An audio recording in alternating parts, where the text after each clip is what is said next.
षट्पंचाशः सर्गः। विश्वामित्र द्वारा वशिष्ठ जी पर नाना प्रकार के दिव्यास्त्रों का प्रयोग और वशिष्ठ द्वारा ब्रह्मदंड से ही उनका शमन एवं विश्वामित्र का ब्राह्मणत्व की प्राप्ति के लिए तप करने का निश्चय। वशिष्ठ जी के ऐसा कहने पर महाबली विश्वामित्र आग्नेयास्त्र लेकर बोले, अरे खड़ा रहे, खड़ा रहे। उस समय द्वितीय कालदंड के समान ब्रह्मदंड को उठाकर भगवान वशिष्ठ ने क्रोधपूर्वक इस प्रकार कहा, क्षत्रियाधम, ले ये मैं खड़ा हूं, तेरे पास जो बल हो उसे दिखा। गाधिपुत्र, आज तेरे अस्त्र शस्त्रों के ज्ञान का घमंड मैं अभी धूल में मिला दूंगा। क्षत्रिय कुल कलंक, कहां तेरा क्षात्र बल और कहां महान ब्रह्म बल। मेरे दिव्य ब्रह्म बल को देख ले। गाधिपुत्र विश्वामित्र का वो उत्तम एवं भयंकर आग्नेयास्त्र वशिष्ठ के ब्रह्मदंड से उसी प्रकार शांत हो गया जैसे पानी पड़ने से जलती हुई आग का वेग।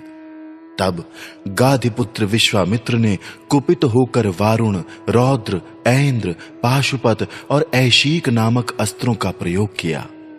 रघुनंदन, उसके पश्चात क्रमशः मानव, मोहन, गांधर्व, स्वापन, जृंभण, मादन, संतापन, विलापन, शोषण, विदारण, सुदुर्जय वज्रास्त्र, ब्रह्मपाश, कालपाश, वारुणपाश, परम प्रिय पिनाकास्त्र, सूखी गीली 2 प्रकार की अशनि, दंडास्त्र, पैशाचास्त्र, क्रौंचास्त्र, धर्मचक्र, कालचक्र, विष्णु चक्र, वायव्यास्त्र, मंथनास्त्र, हैशिरा, 2 प्रकार की शक्ति, कंकाल, मूसल, महान वैद्याधरास्त्र, दारुण कालास्त्र, भयंकर त्रिशूलास्त्र, कापालास्त्र और कंकणास्त्र, ये सभी अस्त्र उन्होंने वशिष्ठ के ऊपर चलाए।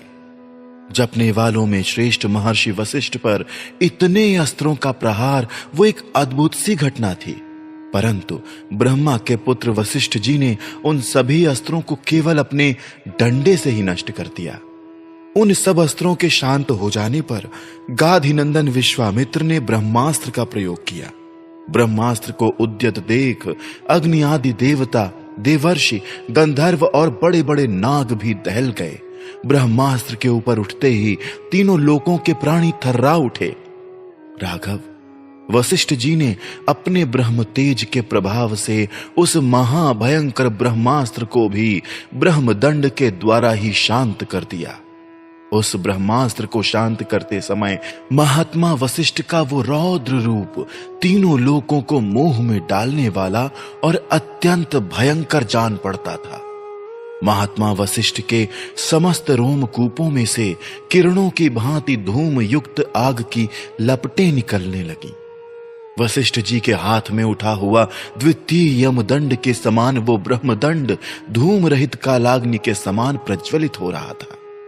उस समय समस्त मुनिगण मंत्र जपने वालों में श्रेष्ठ वशिष्ठ मुनि की स्तुति करते हुए बोले, ब्रह्मन, आपका बल अमोघ है, आप अपने तेज को अपनी ही शक्ति से समेट लीजिए।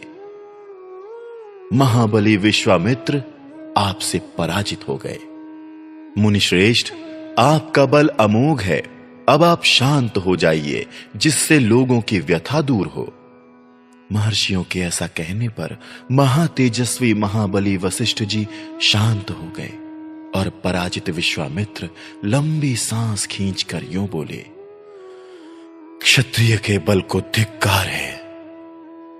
ब्रह्म तेज से प्राप्त होने वाला बल ही वास्तव में बल है, क्योंकि आज एक ब्रह्मदंड ने मेरे सभी अस्त्र नष्ट कर दिए। इस घटना को प्रत्यक्ष देखकर अब मैं अपने मन और इंद्रियों को निर्मल करके उस महान तप का अनुष्ठान करूंगा जो मेरे लिए ब्राह्मणत्व की प्राप्ति का कारण होगा। इस प्रकार श्री वाल्मीकि निर्मित आर्ष रामायण आदि काव्य के बालकांड में 56वां सर्ग पूरा हुआ।